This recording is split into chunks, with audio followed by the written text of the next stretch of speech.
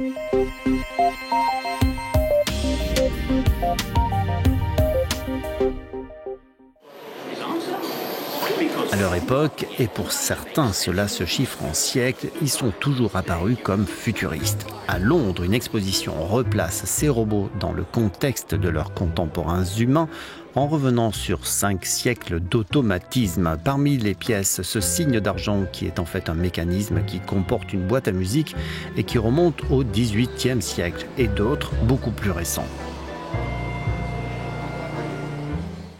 Les robots existent en tant qu'êtres automatisés et capables d'être programmés depuis de très nombreuses années. Ici, au Musée des Sciences, nous avons fait commencer l'histoire il y a 500 ans avec nos premières pièces exposées. Mais dans la littérature et les archives, on trouve des traces de robots bien antérieures.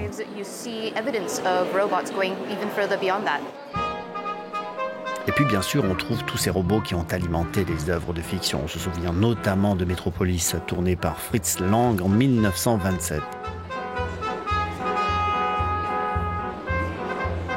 Ils sont depuis longtemps sortis de la SF pour parfois rentrer en compétition avec les humains sur certaines tâches. Ce sont notamment ceux que l'on appelle des cobots, soit des robots collaboratifs.